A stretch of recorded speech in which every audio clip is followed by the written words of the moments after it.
Hello everybody, hope you're well. This video is all about this. It's from INNOVV and it's the RC6, and this does a number of things. It's like a dash cam for a motorbike, so there's a front facing camera, there's a rear facing camera,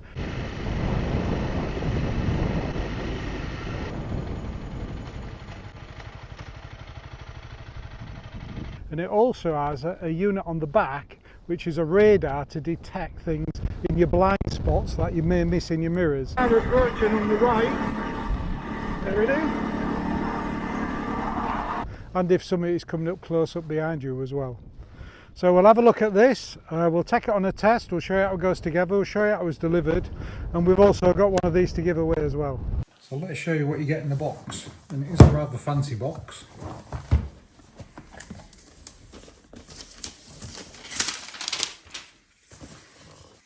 Comprehensive instructions with a QR code and everything on you need to set up the app,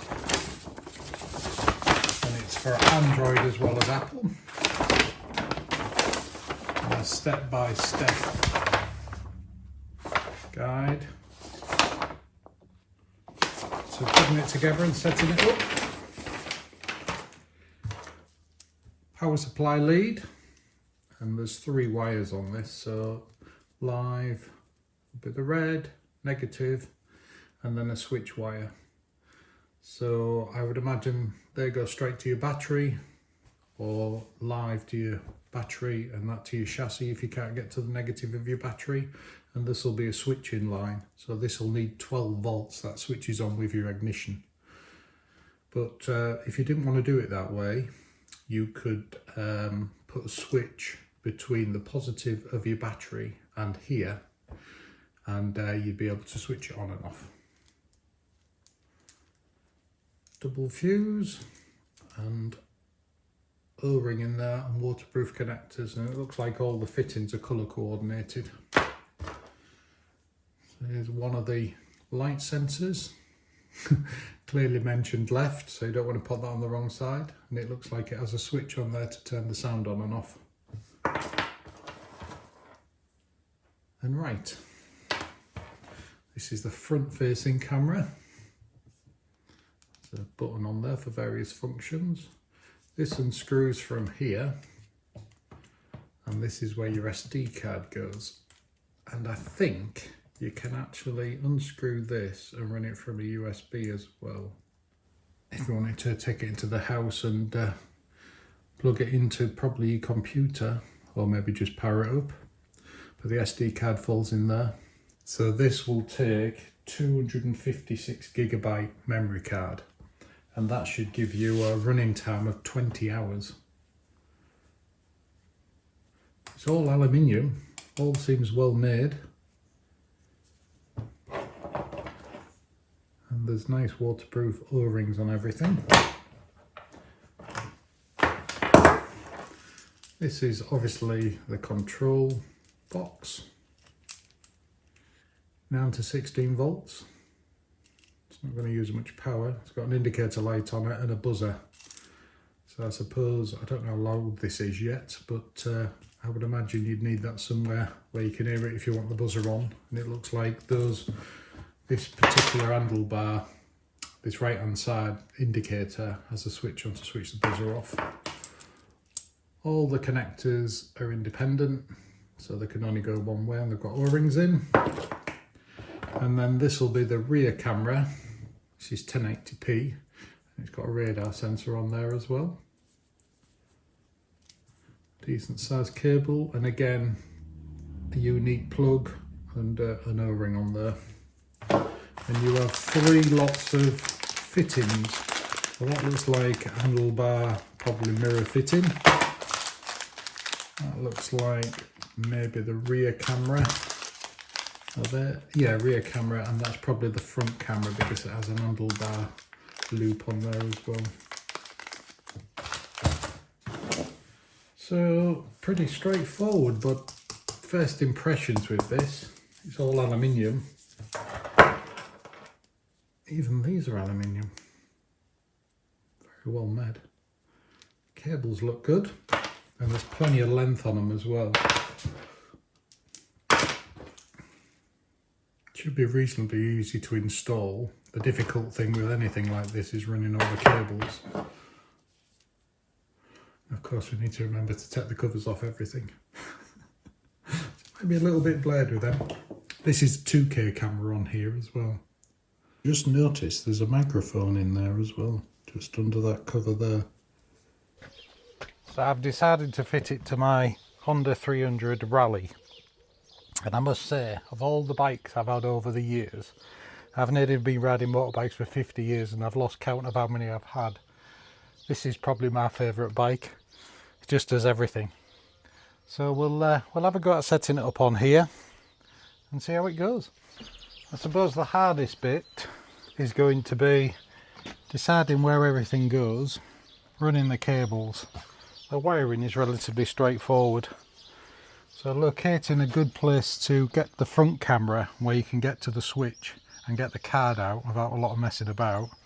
And I think fitting the back camera should be relatively straightforward. A wide angle lens on this, but you want it somewhere where it's easy accessible. I'm wondering if I should put it somewhere like this.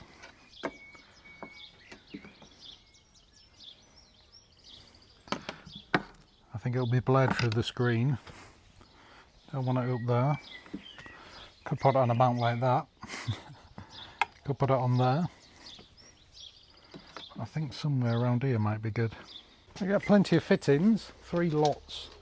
So this lot here is like a handlebar, maybe mirror mounts for the front camera. This one here has got a platform and sticky pads and these aluminium angle brackets. They're not plastic, they're aluminium. There's 2 of them and a loop to go around the camera, which is also aluminium. And then this is the fittings for the back. There's a holder for the camera there. That's all aluminium, and another L bracket and lots of different screws. For the front camera, I've removed a screw out of here, and there is a screw that comes with it, which is the right thread. So I can put a longer screw in to put this bracket on there, and then I've put this loop bracket on the here with the spacer in. It's got a threaded piece in the middle, so that can sit on there and that can sit on there. It fits nicely out there and it's out of the way. And if I do drop the bike, it's likely not to get battered. The handlebar should protect it. Now I need to work out where the back camera is going to go. I've got a tail tardy on this, so that removed a big piece of plastic, which was probably a good mounting place. Might see if I can actually fit it on there. Probably stay cleaner up there as well and give a good area for the radar to work. I could put it there, I suppose. Use some of the brackets and lift it up.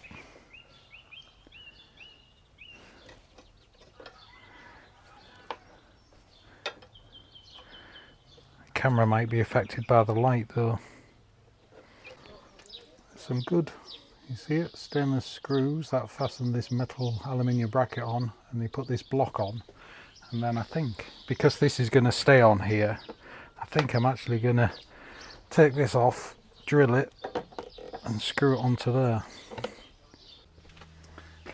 I need to unscrew the rack, but give me access to get onto there, and I bolted it through, and I'm going to put a rubber pad there, but there is a space. It actually touches at the side and doesn't touch on there, so it should be okay. And that obviously gives me the opportunity to run the cable under there as well.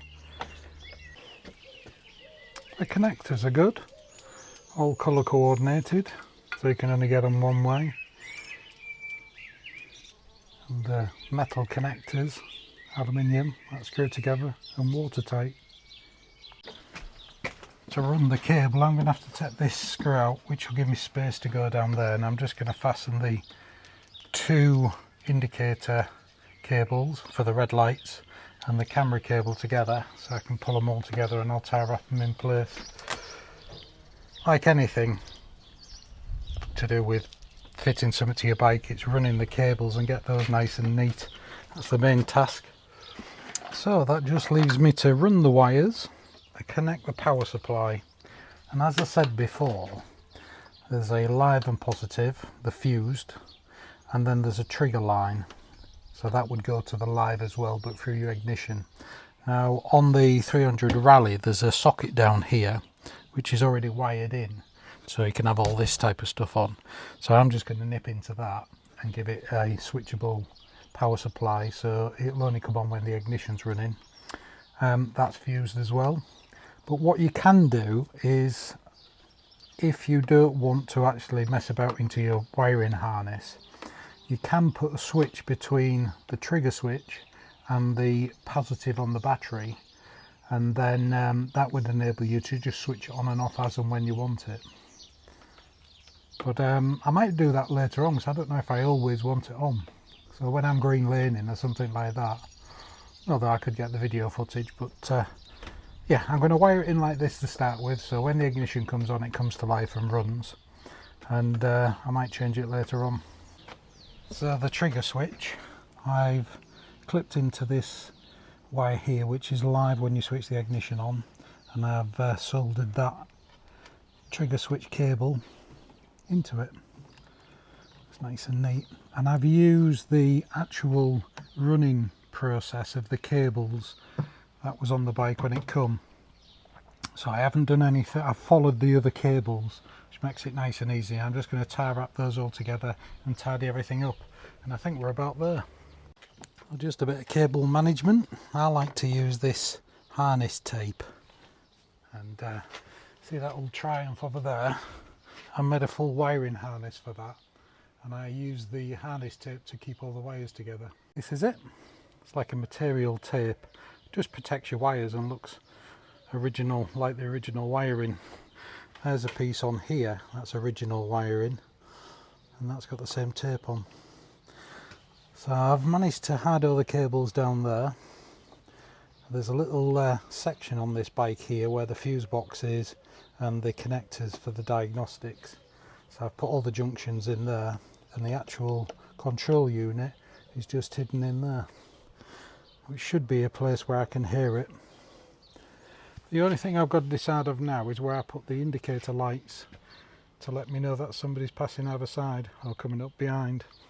I've decided to put the indicators for the radar on here.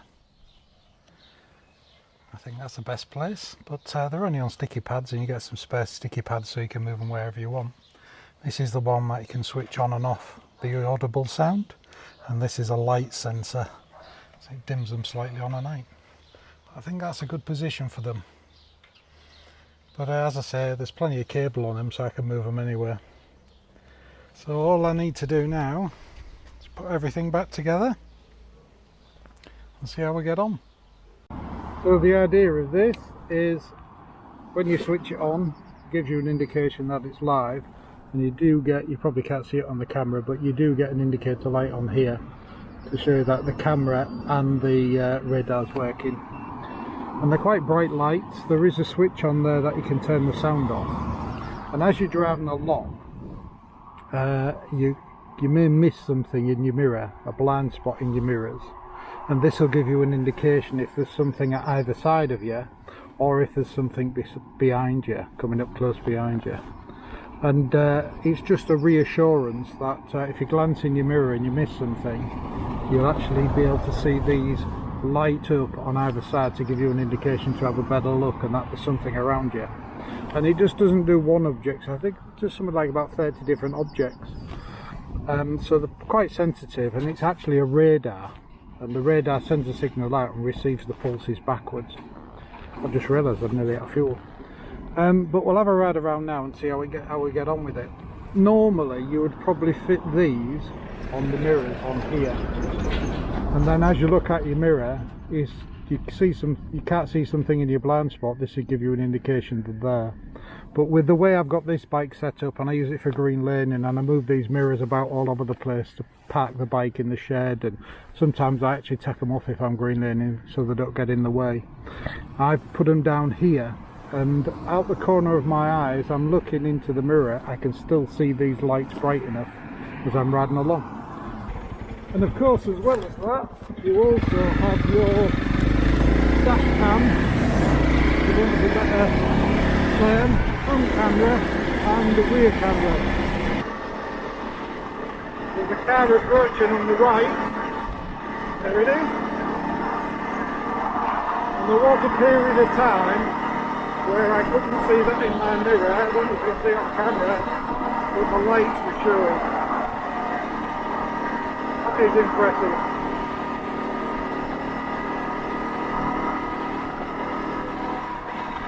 And the work. How good is that? And I like it that the lights are bright enough that you don't have to have one in mirrors. Easily noticeable.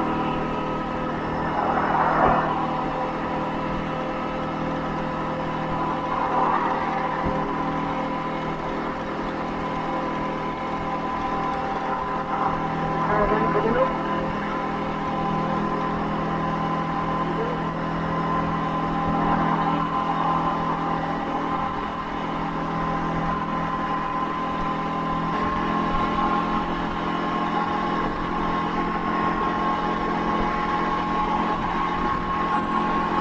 Like it went really well indeed. I've had a similar thing on the mirrors of my car, so you do get used to it. Works really well. You can go into your folders, and there's your protected videos there, so the shock sensor would put them in there. Pictures, but your general ones, there's a full library of them like that. You just choose which one you watch, and you can either download it or play it online or delete it. And it downloads quite quick, and I like the app because it's not one of these that you have to log in, create a password, agree to have mailing lists or anything. It's just purely scan the QR code and link it to the unit to your phone, and the number, the password is 12345678. Obviously you can change that, but as well as having all the footage on there for both cameras, front and back cameras, you can change all the settings, and you can change practically every setting that is available on the unit. So if we just go back and we go to the settings,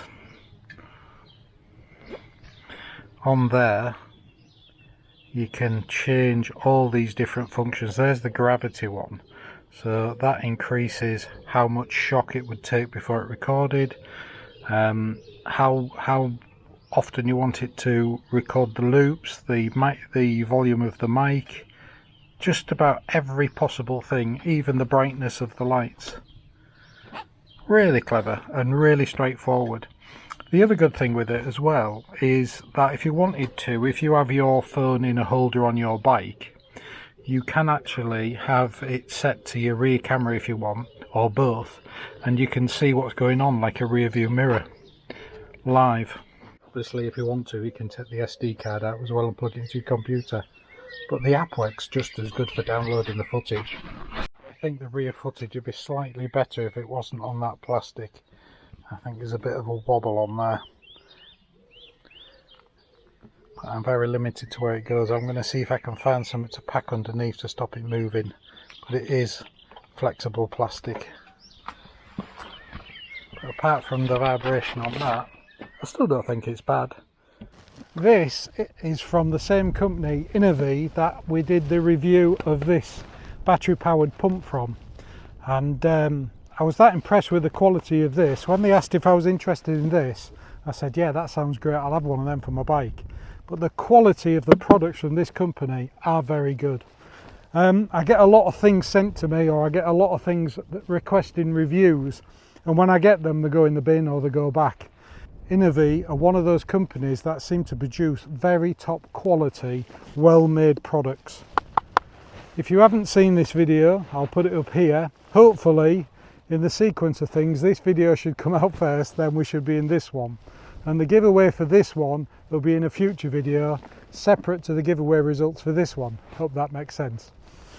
And if you want to win this, same as usual, you need to be in the UK, you need to be a subscriber, and in the comments of this video you need to leave the words "I want one," and we randomly scan through, scanning those words "I want one," and the computer picks somebody out, and in a giveaways video in a number of weeks time we'll show the winner's clip and we'll get this out to you. We cover all the costs. If anybody else contacts you, it's purely a scam, particularly if they ask you for money or anything. We only use the email onemanandyswhippet@gmail.com. So if anybody contacts you in any other way, it's just a scam. So there'll be a few more giveaways coming, and then after all those have done, we'll do another giveaway video which will announce all those winners, so keep watching. And it wouldn't be possible to do these videos if you didn't subscribe and keep watching these videos. So it's like a thank you back to you that we always ask if we can have a separate one of these to give away to the subscribers because of your support. So that just leaves me to say thanks for watching, and we'll see you on the next one.